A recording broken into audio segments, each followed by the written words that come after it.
O que o Teitelbaum vai notar nos seus estudos, entrevistando esses figurões de extrema-direita ao redor do mundo, e são principalmente três, que são Steve Bannon, o Olavo de Carvalho e o Alexander Dugin, os três associados a figuras de poder, ou seja, o Olavo de Carvalho associado ao Bolsonaro, Steve Bannon, como eu disse, associado ao Trump, e o Putin, como eu disse, associado o Dugin associado ao Putin. Quer dizer, é uma extrema-direita que lá vai ganhando tentáculos globais, e não só nesses três países, mas também o Erdogan na Turquia começa a partilhar de uma visão de mundo de extrema-direita muito próxima, a Índia começa a partilhar de uma visão de extrema-direita também ali muito próxima, a Hungria, notadamente, né, começa também a se associar, ou seja, uma teia de governos de extrema-direita e de associações, porque esses governos, essas figurões de extrema-direita, eles estão de alguma forma dialogando, né? Eles estão fazendo, se vocês quiserem, né, brincando com a ideia de uma internacional comunista, eles estão fazendo ali uma espécie de internacional fascista, né? Então, ele estuda essas figuras e ele vai notar que há um pano de fundo teórico, metodológico e mais espiritual que guia, de alguma forma, na essência, o pensamento desses líderes de extrema-direita, sobretudo em relação aos seus gurus, né? Esses que eu acabei de mencionar. E qual pano de fundo é esse, então? Qual teoria é essa que, de alguma forma, está ali instigando todas essas teorias? E que uma teoria que, inclusive, chegou ao poder, chegou ao Ministério da Educação aqui no Brasil, chegou ao Ministério das Relações Exteriores com Ernesto Araújo. Que teoria é essa que move, em grande parte, líderes, gurus de extrema-direita ao redor do globo? É uma teoria, e aqui eu vou deixar, como sempre, a minha cabeça pequenininha para vocês poderem ler um pouco maior o slide aqui, uma teoria chamada tradicionalismo. Esse é o pano de fundo. Meu Deus, o que é isso? Já ouviram falar, pessoal, em tradicionalismo? Importante dizer, provavelmente vocês já ouviram falar em tradicionalismo no sentido, essa pessoa ela é tradicionalista, ela é muito apegada às tradições, ela é muito, sei lá, demodê, ou seja lá o que for.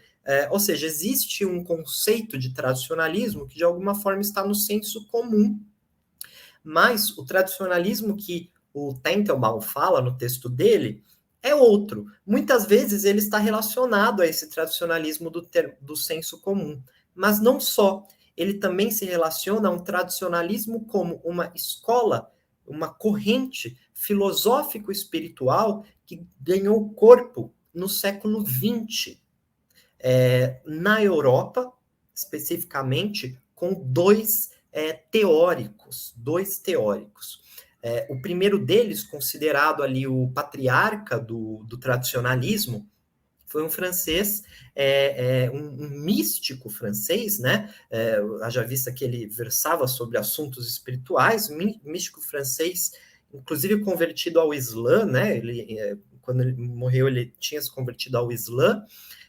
Depois a gente vai ver que o Olavo de Carvalho também se converteu ao Islã, em grande medida seguindo a trajetória desse místico francês, o René Guénon, tá?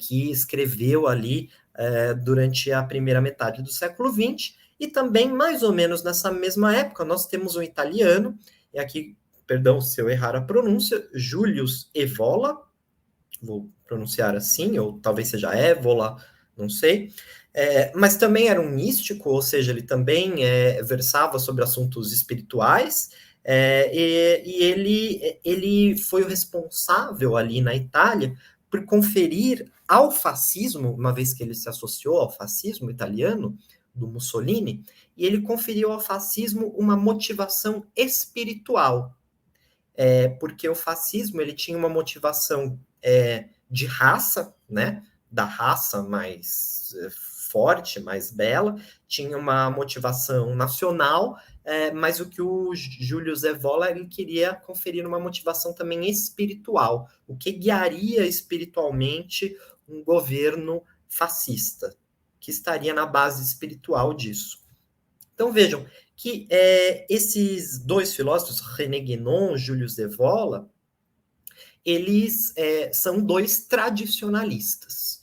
Eles são defensores de uma ideia filosófica que assim ficou conhecida e que tem como ideia base, isso está na ideia base tanto de um como de outro, a rejeição à modernidade.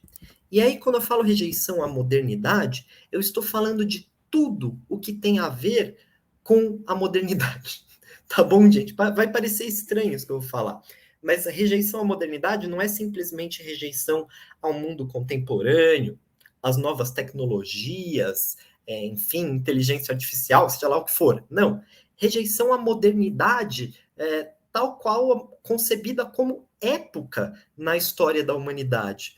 Ou seja, nós estamos falando aqui de séculos atrás, desde que a modernidade se instaurou, a época moderna se instaurou, né, com o fim da Idade Média e início da Idade Moderna, em que começaram a ocorrer na humanidade algumas questões, como a implementação de estados de direito, estados-nação baseados no direito, começou a haver uma separação maior, claro que foi paulatina, né, até chegarmos ao estado que temos hoje, que também está longe de ser perfeito, mas que uma separação entre o Estado e a Igreja, entre aquilo que é do domínio dos líderes governamentais e aquilo que seria do domínio dos líderes sacerdotais, o surgimento do iluminismo, com todas as suas luzes e todas as suas teses universalizantes a respeito da condição humana, da dignidade humana, dos direitos naturais, não é?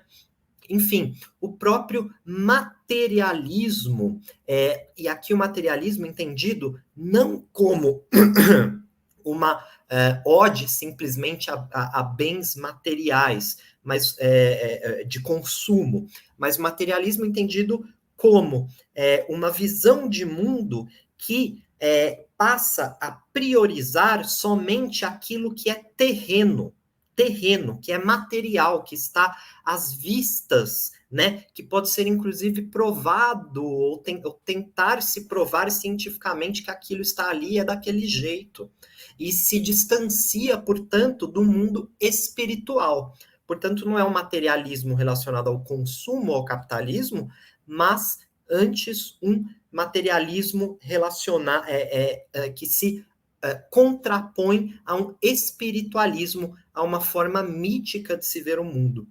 Então é isso que está na teoria tanto do René Guénon quanto do Julius Evola. Essa ideia de rejeição à modernidade. Por quê? Porque a modernidade ela estaria dilacerando os verdadeiros valores das comunidades de seres humanos. Ela estaria descaracterizando, de alguma forma, os seres humanos da sua relação com Deus, da sua relação com o próprio povo, e estaria, de alguma forma, tentando nivelar todas as pessoas a partir de um mesmo campo de observação materialista, pautado naquilo que é material, pautado naquilo que é terreno. Então vejamos que para os tradicionalistas, e aqui eu quero adiantar aqui o slide para falar um pouco mais dessa teoria deles, o que eles propõem? Né? A gente sabe que eles negam a modernidade, eles querem distância da modernidade, tudo que contempla a modernidade, as leis, as constituições, o iluminismo, o Estado de Direito, eles não querem isso, eles acham que isso só trouxe danos à humanidade. Eles acham que isso representa, essa modernidade, na verdade, representa uma fase sombria da humanidade. Por quê? Porque para os tradicionalistas, tanto para o Guénon quanto para o Evola, quanto para os seus seguidores, inclusive figuras como Steve Bannon, Olavo de Carvalho, o tempo ele é cíclico. O tempo é cíclico. Ele é baseado em eras. Baseado em eras. Eles tomam, inclusive, de empréstimo essa ideia do tempo cíclico do hinduísmo. E a gente vai ver que até o hinduísmo tem uma participação importante dentro da visão de mundo tradicionalista. E ora, quais são as eras da humanidade? O que eles dizem é o seguinte: a humanidade ela sempre passa por 4 tipos de eras num tempo cíclico. Uma era de ouro, uma era de prata, uma era de bronze e uma era sombria. O término da era sombria representa o início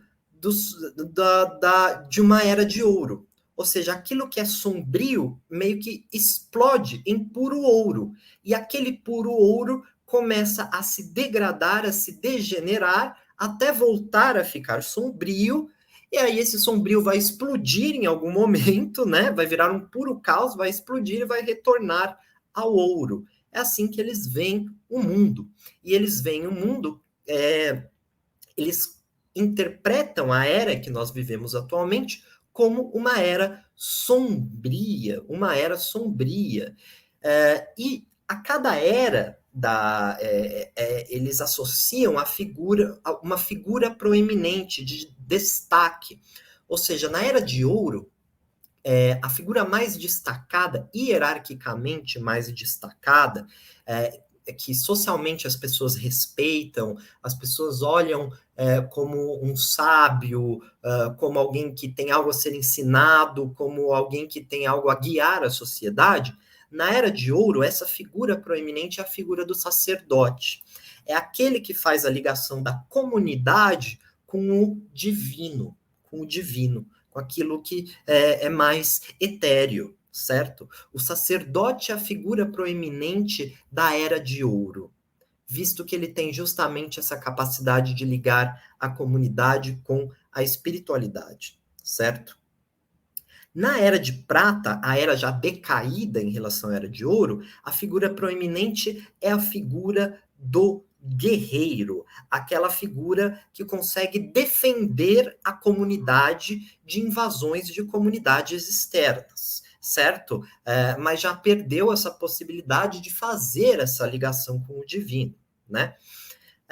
A era mais degradada seria a era de bronze, em que as figuras do sacerdote e do guerreiro são substituídas pela proeminência da figura do comerciante, ou seja, é a ascensão do materialismo. E sim, há uma certa crítica até ao materialismo, ao capitalismo, uma crítica meio estranha ao capitalismo, ao materialismo, mas dentro dessa teoria tradicionalista.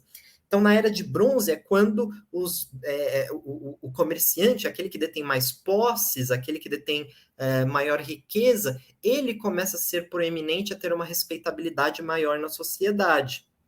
E aí nós chegamos também na Era Sombria, a Era Final, em que a figura proeminente é a figura do escravo. Por que escravo? Porque é uma época de tamanha homogeneização, é uma época em que está tudo tão nivelado por baixo, é uma época de tamanha degenerescência dos valores, em que todos estão nivelados por baixo, todos são escravos, porque todos são, de alguma forma, obedientes a um certo modo de estar no mundo que, de alguma forma, já está totalmente depravado, já está totalmente dissociado de Deus, já está totalmente dissociado da nação, já está totalmente dissociado da comunidade, ou seja, você é um nada, né? E aí seria a figura proeminente, seria a figura do escravo, daquelas pessoas que inclusive defendem que nós sejamos todos escravos, que nós sejamos homogeneizados por uma ideia de que todos são iguais. E aí aí passa-se, né, a crítica de um certo materialismo para uma crítica de um certo socialismo. Ou seja, todos são iguais, todos têm direitos iguais, homens e mulheres seriam iguais, não haveria hierarquia, velhos e novos seriam de alguma forma iguais, crianças deveriam ser respeitadas, ou seja, essa ideia de homogeneização, de você acabar com hierarquias secularmente consolidadas, faria com que todos fossem nivelados por baixo e se tornassem escravos. Vejam que pensamento curioso, deturpado, né? E para os tradicionalistas, nós estamos nessa época. A época da defesa dos direitos humanos, a época da defesa do liberalismo como prática não somente econômica, mas sobretudo política, eu falo aqui principalmente do liberalismo político, enfim, Estado de Direito, das leis, freios e contrapesos, né? Democracia liberal mesmo, isso homogeneiza as pessoas, né? E de modo, então, que eu trouxe aqui alguns comentários, que para os tradicionalistas, a história da humanidade é a história da sua decadência, tá? A história da humanidade é a história da sua decadência. Ainda que esta decadência anuncie o novo, porque no final desta decadência ela explodirá numa nova era de ouro. Então, é uma decadência em relação ao quê? Dos tempos áureos da Era de Ouro. E a Era de Ouro, ela tinha, inclusive, uma raça de ouro. A Era de Ouro tinha uma raça de ouro, que era qual raça? A raça ariana. Uma raça um pouco etérea de seres que esses tradicionalistas consideravam que eles eram etéreos mesmo, eles eram meio humanos, meio divinos, eles tinham uma ligação que não era simplesmente terrena, e eles viviam aonde? Eles viviam num lugar específico da humanidade, e eles deram origem a uma cultura específica da humanidade que é o indo-europeu. Localizado ali seria na região do Cáucaso, por isso que eles seriam os caucasianos, não é verdade? Vejam que assustador o que eles acreditam, gente. É assustador, eu sei, mas é isso que eles acreditam, que esse povo indo-europeu era o povo da época de ouro, e eles, inclusive, eles tinham uma religião perfeita, uma religião, uma língua perfeita.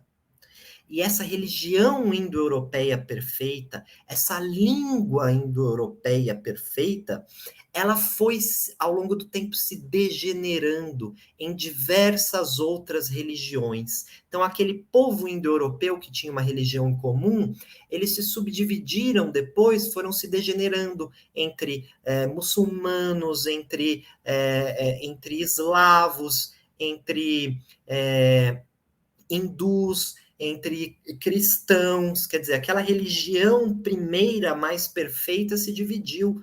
Mesmo a língua indo-europeia mais perfeita, ela se dividiu em uma miríade de línguas também, eslavas, latinas, germânicas, né? Quer dizer, mas aquele nascedouro daqueles seres etéreos do Cáucaso, eles foram se degenerando com o tempo. Aquele povo indo-europeu perfeito, maravilhoso, foi se degenerando, foi se misturando, foi se miscigenando, né? E a ideia, portanto, dos tradicionalistas é que nós chegamos na fase do paroxismo dessa miscigenação, dessa degeneração, em que tudo é uma coisa só e que todo mundo é nivelado por baixo. Já não há mais distinções de hierarquias bem definidas, já não há mais valores bem definidos. Nós estamos numa época sombria. E uma época sombria, o que deve acontecer para que ela se transforme em puro ouro? Ela deve explodir.